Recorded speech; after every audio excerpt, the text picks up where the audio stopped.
Great, yeah.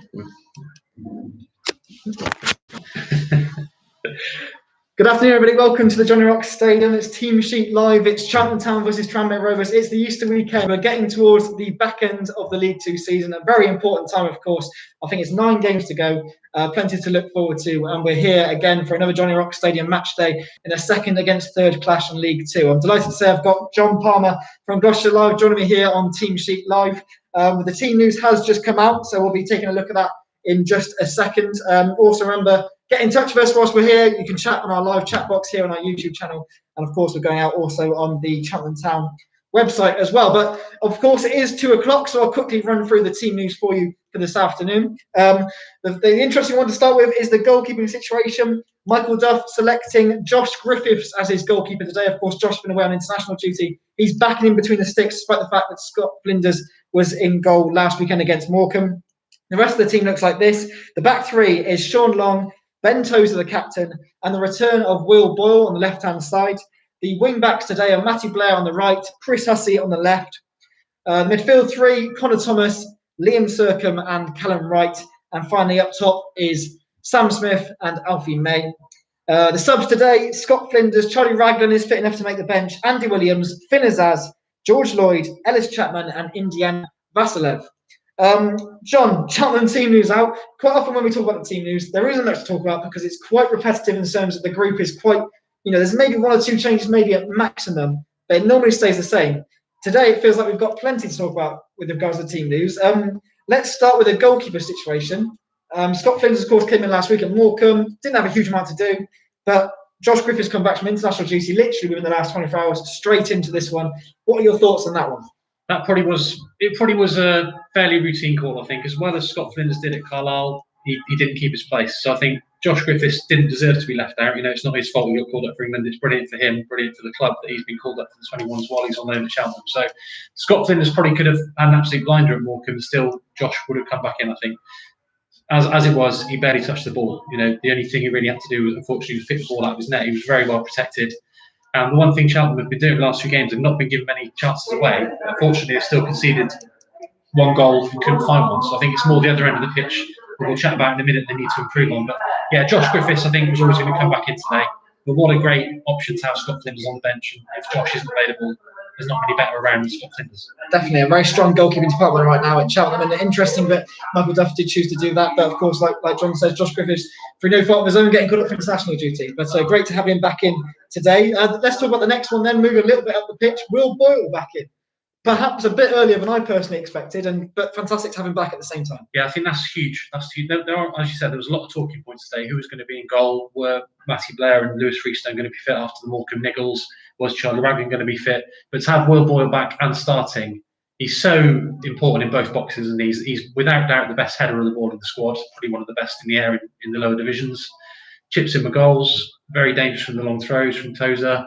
But also he was defending very well. It was a real blow to lose him. We saw him at Cambridge sat in the stand icing his knee. He made the trip to Cambridge just to support the lads and cheer and drive Ben Tozer's car around so he could help out with the logistics. But he has worked incredibly hard. Everyone said, how much fitness work he's done. He looks after himself, and hopefully he can get through the 90 minutes because he has been out for longer than Charlie Raglan, hasn't he? So it's a massive bonus to have him back. And that was the one that I was really looking for to see whether, especially with Lewis Freestone, doubtful for the game, and now we know he has missed out. I think having Boyle back is the big news of the day, really. Definitely, like you said, his aerial ability, particularly for a defender going forward. We've had Sean Long's done quite well from the long throws recently. We know that Andy Williams scored a late winner at Exeter with a long throw. Charlie Raglan, when he's been fit, he's not bad on long throws as well. But Will Boyle today will certainly provide an increased threat, won't he, when Ben Tozer has the opportunity to launch the ball in the box? Yeah, even if he doesn't score, he causes havoc. So they'll be worried about him. Tranmere defence will be worried about him, and that might create an opportunity for somebody else in the box. But just having him in there, they'll be very wary of him. Keith Hill was a centre-back, Michael Duff as a central defender. They know how important it is to have somebody that's that dominant in the air. And Boyle, as I said, he is Cheltenham's biggest threat. But yeah, they'll have to worry about him. Might lead to a chance for Sam Smith, Charlie Raglan, whoever else is forward, hopefully. Definitely. Well, we've got a few comments coming in, John, including a couple of questions for you. Tim on Phone Gaming, Jimmy Jam both say, come on Cheltenham, come on the Robins. Luke Barnes, or aka Barnes, he says he can't wait to watch the game on TV. Of course, we're live on Sky Sports this afternoon. And he also says, welcome back, Boyle. Very pleased to see Boyle back in the team. A couple of questions for you. Harry Evans firstly says, are you doing Gloucestershire Live today? I am, yeah. I'm doing Gloucestershire Live. I'm also reporting for The Sun today. So I've got double duties, but I'll be live blogging the game for Gloucestershire Live. Obviously, a lot of people will be watching it on Sky. A lot of people will be listening to it or watching it. I'll be live blogging if you want to join in and follow the action in sort of text form. And also, obviously, as usual, I'll be tweeting the key incidents of the game out. So hopefully, Harry, you can follow a bit of that on Gloucestershire Live as well. Good stuff. Also, Ryan Bird says, did Raglan have a knock or something to only make the bench? Yeah, well, Charlie Raglan had a groin problem, didn't he? And he had to come out originally at Cambridge because of his back. Then he came back. Michael Duff said he'd been playing on with this slight problem with the groin that he probably could have battled on, but he didn't want to risk a serious injury. So I think he needed to come out, rest it for a little while. He's only missed probably two or 3 weeks, hasn't he? Two weeks, a few games, yes, but his fitness level should be there. And like Will Boyle, he's been working incredibly hard on the cardiovascular side of it, as Michael said in the pre-match press conference. So having him on the bench is big as well. So I'm sure, I thought Cheltenham coped quite well without Boyle and then Raglan for a while, especially from Cambridge onwards, 4 clean sheets in a row without Boyle. But to have those two back, those two and Tozer, Sean Long and Lewis Freestone, hopefully he won't be out too long. But Sean Long's done really well. He obviously keeps his place on the right of the back three. But Raglan, he's got a battle on his hands to get back in. But obviously, if Blair had struggled today, if Matty Blair hadn't made it, Long could have moved out to right wing back, couldn't he? And could maybe pushed Raglan into the team. But as it stands, I think Long's underrated. I think he's done well. Chipped in with a couple of goals. Nothing that he could have really done at Morecambe. I think he's done really well. So I think he's probably more. Although he can play right wing back, Sean Long, his first choice position is probably right back. I think he's very comfortable on the right of the back three. He's also done a bit of a job in midfield on the left side of the back three this season, hasn't he? But I think he's 26th birthday today, Longy. He's underrated and he's done well. So, but brilliant to have Raglan back in the squad. Definitely, it certainly makes a difference in these players back in the team. Like I said, great to have Will Boyle back in. That's right, he'll bring today. Charlie Raglan getting closer, and of course, you mentioned John Matty Blair, who went off early at Morecambe last week. Now fit to make the starting 11 this afternoon. I'll just run through the Tranmere Rovers team news as well. Of course, in goal, they've got Joe Murphy. They've had injury problems. Their captain and long-serving goalkeeper, Scott Davis, he picked up an Achilles injury last time out against Mansfield. So Joe Murphy, who is himself a very experienced goalkeeper, comes in for them. The rest of the team looks like this. Otis Khan, George Ray, the experienced Peter Clark, who's their skipper, the Scotsman, Callum MacDonald, Jay Spearing, the former Liverpool midfielder, lines up for them again, as does Leo Connor. Liam Feeney will be one to watch, certainly, from a wide area today. Kieran Morris and Paul Lewis, two midfielders who certainly have a certain eye for goal. And also Kane Woolery. Many people in Gloucester remember Kane, of course, from his time at Forest Green, where he actually scored twice against Tranmere in the National League playoff final to get Forest Green clinch promotion to League 2. Now he's trying to help Tranmere get up into League 1. John, we played Tranmere earlier in the season, of course, claimed a 3-0 win, really early part of the season. That day, I thought Tranmere were quite poor in many ways. We were 3-0 up within half an hour. Feels like a completely different Tranmere team is going to be out there this afternoon. Yeah, Keith Hill, who we'll chat about a bit more in a minute, he's breathed new life into them, hasn't he? They were reeling when half time 3-0. Second half was Cheltenham had done the job really, and they just shut up shop in the second half. But the first half was absolute domination.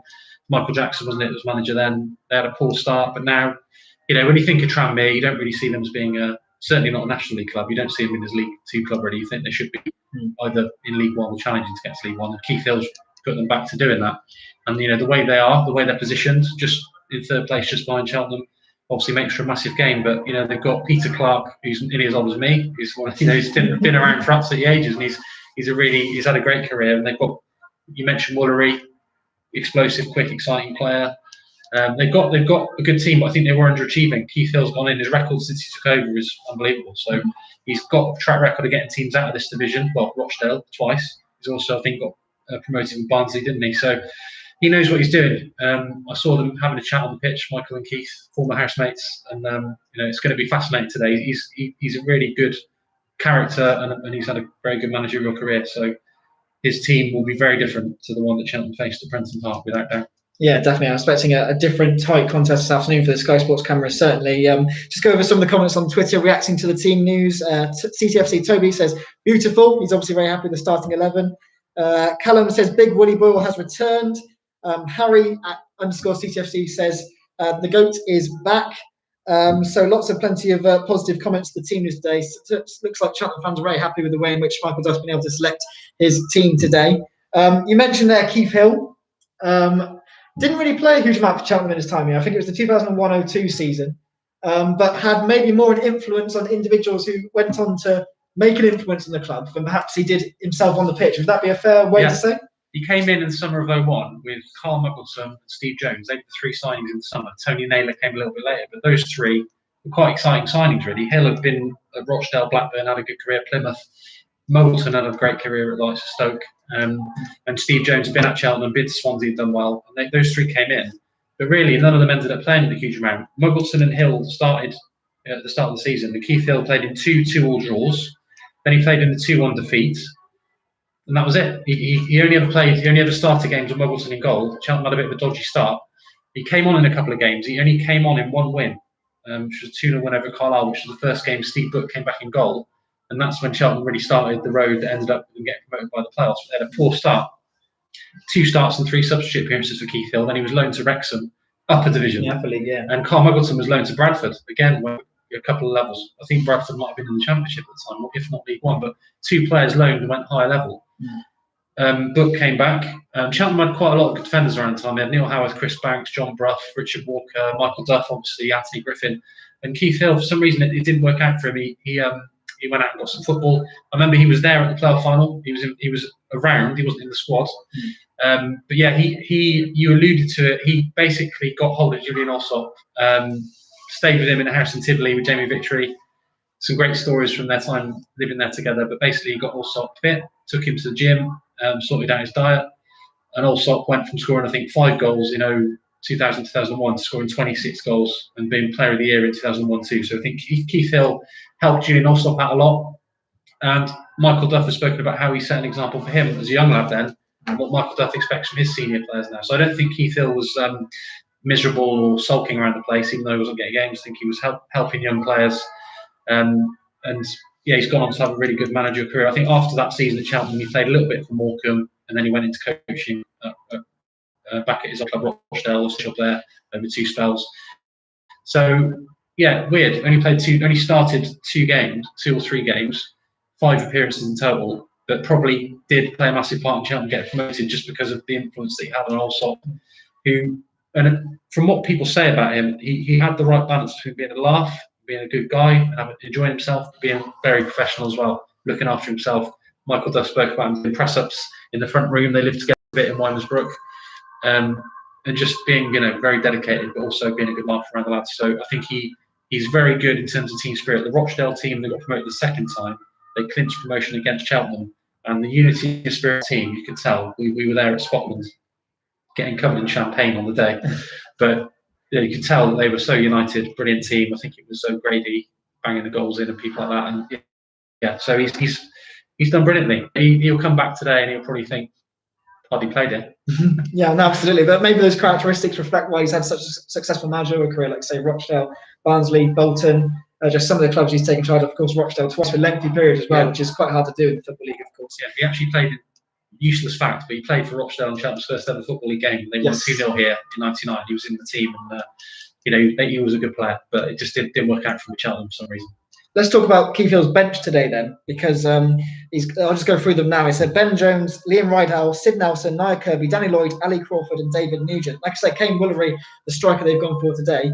Not bad when you can bring in someone like David Nugent in January from Preston North End. Not bad when you can bring in Ali Crawford on loan from Bolton in January as well. Just goes to show that Tranmere have got the capacity to do that. But also one man they will be missing, and another one who must be a big miss for them, but also a big player overall at this level, is James Vaughan. Looks like he's got a really bad injury, much like Jamil Matt at Forest Green, who looks like he's out for the rest of the season. Another big miss, because I think James Vaughan has been their leading goal scorer this season. Yeah, I remember when he burst onto the scene in the Premier League at Everton.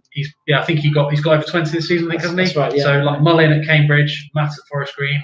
Cheltenham haven't got the 20 goal man, but they shared. Williams got 8, and May's obviously got 11 in all competitions. They shared the goals around quite well.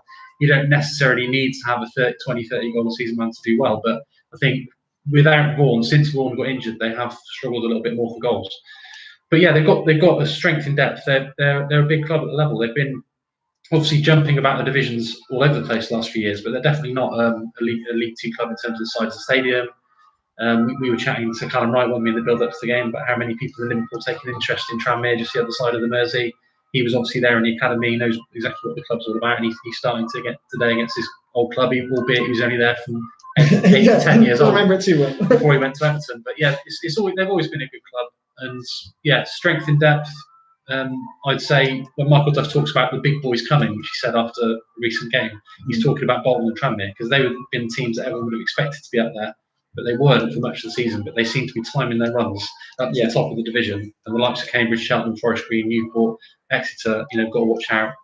Morecambe, because the big boys are coming, and they've got decent resources. But still, Keith Hill's done a brilliant job to turn it around, because he went into a team that was underachieving. But you can tell some of the names you read out that they have got plenty of quality in the squad. Definitely. One final question then. Let's get in. Just Harry Evans says, this is an interesting one for you, John. What's the best ever job you've ever done? Just getting paid to write about football, which is that's it. Simple. You can't, you can never complain about that. It's an absolute privilege, and it's not the same without fans here at all. It's just being able to be very lucky to be at the games at the moment. It's such a shame that you all can't be here to watch the game, but hopefully you enjoy following it. But yeah, just getting paid to watch football, you cannot ask for a better job than that. I suppose the only other thing better would be playing it for a living, but that's always going to only last for a few years, even if you haven't got ultra massive talent. So I'm quite happy to write about it at the moment. Absolutely, good stuff. Well, of course, second against third in League Two today. We are absolutely gutted that you can't be with us here at the Johnny Rock Stadium. I'm sure the atmosphere would have been brilliant. Tranmere would have brought a bucket load of fans. The home end would have been buzzing. The reality is, though, unfortunately, because of COVID, of course, it's behind closed doors once again. But of course, it's live today on Sky Sports, on the Sky Sports Football channel. Coverage starts in about 12 minutes or so, or 13 minutes time. I'll do my maths quickly. 30 minutes time. Live coverage starts on the Sky Sports Football channel. Ben Tozer joins them for the build-up. Michael Duff is also on an interview in the build-up for that one. So make sure you watch the game live on Sky Sports today. Season ticket holders with automatic access to iFollow will also be able to watch the game on iFollow if they don't have access on Sky Sports. Brilliant stuff. Also, thanks very much to Robin's Report podcast getting involved. Good to hear from you, Tom. Thanks very much for your comments here on the chat. Remember, as well as watching it live on Sky Sports and on iFollow if you're a season ticket holder, you can keep a track of things on John with Gloucestershire Live. The club will also be live tweeting the game, of course, as well. The match programme is also available to purchase from our club shop. You can also buy the digital version and get that immediately from Matchday Digital. Just search for them on Apple or Android on their relevant stores, and you'll be able to get it there. But there we go. Thanks very much, John. Thanks very much for your time. Really appreciate your kick-off here. We're approaching kick-off in about 40 or so minutes. Make sure you enjoy the game. It's a big one this afternoon. Really looking forward to it. Cheltenham Town against Tranmere Rovers. Kick-off is live at 3 p.m.